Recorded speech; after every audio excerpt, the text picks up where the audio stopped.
Aujourd'hui, je vous présente un pack de filtres un peu spéciaux pour le Mavic 3, puisqu'on a un filtre grand angle. Donc on sait que le filtre grand angle proposé par DJI n'est pas disponible en Europe, sur leur site internet en tout cas. Donc si on veut le commander, il faut passer par une commande à l'international et se le faire envoyer. Donc la Freewell le propose, donc on verra les avantages d'un filtre grand angle dans cette vidéo. Dans ce pack, on a également un filtre anamorphique qui est très spécifique.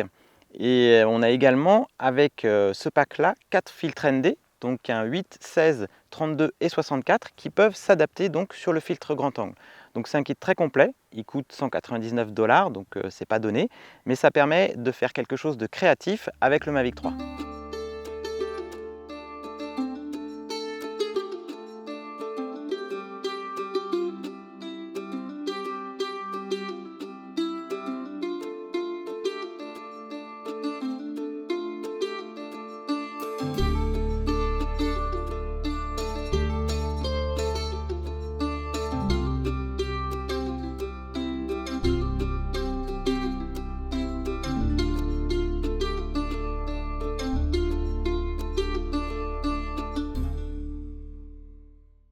Sur le Mavic 3, de base, l'objectif principal, donc l'objectif 4 tiers, on est à un champ de vision, donc un FOV de 84 degrés, je crois.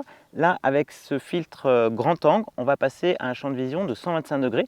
Ça permet de faire des prises de vue plus proches de la séquence que vous voulez filmer, d'éviter d'avoir à se reculer. Ça peut être très pratique, notamment dans des zones restreintes où on ne peut pas avoir beaucoup d'altitude.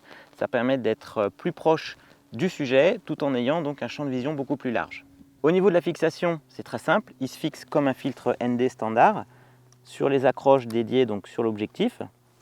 Ça met un petit peu de poids puisque je crois que c'est un peu plus de 14 grammes qu'on ajoute sur la caméra, mais en vol, je n'ai pas constaté de différence, que ce soit en vol standard ou même en mode de suivi, en vol focus tracking.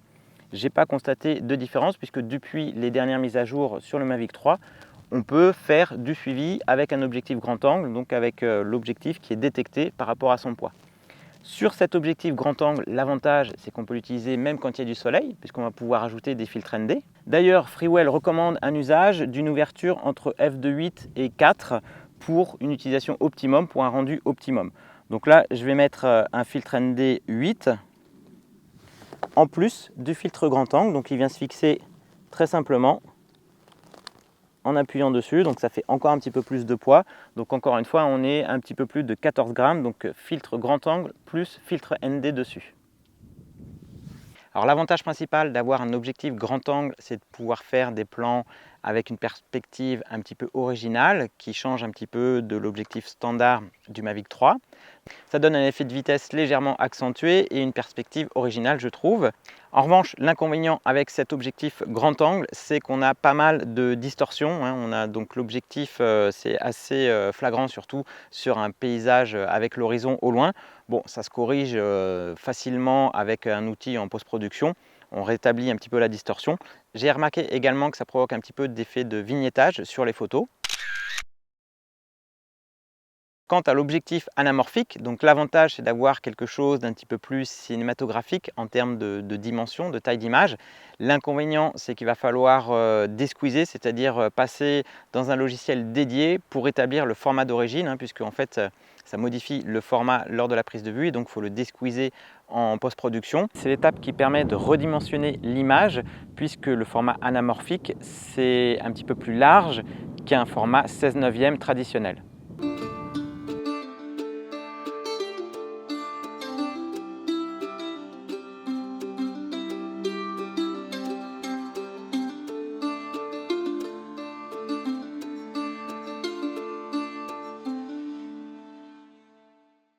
L'avantage également, c'est d'avoir aussi des flares qui sont beaucoup plus marqués, donc ça se voit à travers le soleil, notamment lorsqu'on est face au soleil, ou alors avec des lumières, lorsqu'on filme en basse luminosité et qu'il y a des lumières comme des feux de voiture ou des phares par exemple, et bien du coup on a cet effet de flares, de traits lumineux autour des sources lumineuses qui donne un look un petit peu cinéma à vos prises de vue.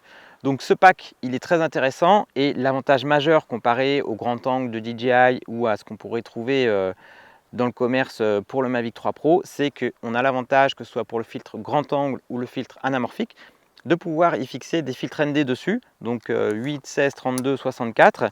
Et ça, c'est vraiment bien parce que du coup, on peut les utiliser, donc ces deux filtres, lorsqu'il y a du soleil. Et pour moi, Freewell sont les seuls à proposer ce combo, donc filtre grand angle, filtre anamorphique, avec filtre ND qui sont adaptables dessus, sans gêner la prise de vue, sans gêner le comportement de la caméra. D'ailleurs, que ce soit en mode zoom, donc Explorer, ou en mode standard avec l'objectif micro 4 tiers, ou alors avec l'objectif du haut 1/2 pouce, eh bien ça ne gêne pas du tout. Alors il faut savoir que l'objectif grand angle et l'anamorphique ne sont actifs que sur l'objectif du bas, hein, l'objectif 4 tiers, mais l'objectif du haut reste tout à fait fonctionnel. En revanche, si on fixe le filtre ND sur l'objectif grand angle ou anamorphique, il n'y aura pas d'effet sur le filtre supérieur, puisque ça ne concerne que l'objectif principal du bas. Alors que ce soit avec l'objectif grand angle, anamorphique ou encore plus avec les filtres ND supplémentaires, on pourrait les laisser sur l'objectif lorsqu'on met la protection de la caméra, mais ça force un petit peu, c'est quand même assez proéminent devant. Donc personnellement, je préfère l'enlever lorsque je stocke le drone. En plus, ça fait un petit peu de poids, donc lorsqu'on manipule le drone, l'objectif bouge un petit peu. Donc personnellement, je préfère l'enlever dans les transports. Alors, est-ce qu'il faut acheter ce pack de filtres pour votre Mavic 3? Bien, je dirais ça va dépendre de vos besoins. Ce n'est pas indispensable. En revanche, ce qu'il faut savoir, c'est que si vous achetez ce pack, les filtres ND qui sont dans ce pack ne sont utilisables qu'avec l'objectif grand angle ou anamorphique. Vous ne pourrez pas utiliser les filtres ND de base avec le Mavic 3 sans les deux objectifs supplémentaires. Donc ça vous obligera à acheter un pack de filtres ND si vous n'en avez pas déjà. En revanche, si vous voulez faire des plans créatifs, un petit peu plus cinématographiques on va dire, eh bien ce pack permet des possibilités supplémentaires par rapport à l'objectif standard du Mavic 3, que ce soit avec son grand angle ou avec la partie anamorphique. Le filtre anamorphique, c'est peut-être celui que j'utiliserai le moins, ou alors vraiment en situation de faible luminosité, mais je filme très peu dans ces conditions-là. Ou alors le grand angle, c'est celui que j'utiliserai le plus parce que j'aime bien l'effet de perspective et l'effet de vitesse. Comparé au filtre grand angle et anamorphique que j'avais pu tester sur le Mavic 2 Pro, le filtre anamorphique était très lourd sur le Mavic 2 Pro. Celui-là, il est plutôt léger, donc il se comporte vraiment comme un filtre relativement standard, on va dire. Et le Mavic 3 le supporte très bien. Donc ces deux filtres se comportent vraiment très bien sur le Mavic 3 et je dirais qu'il n'y a pas trop de différence par rapport avec un filtre standard. Et le gros avantage, encore une fois, c'est de pouvoir y ajouter des filtres ND sur les deux et donc de les utiliser par n'importe quel type de temps. Et ça, c'est vraiment le plus, à mon avis, de ce pack. Donc certes, c'est près de 200 €, mais voilà, pour ceux qui veulent faire des plans créatifs et booster un petit peu les capacités du Mavic 3, que ce soit le Mavic 3 standard ou le Mavic 3 Ciné. N'hésitez pas à me dire ce que vous en pensez dans les commentaires et d'ici là, je vous dis à bientôt pour de prochaines vidéos. Ciao!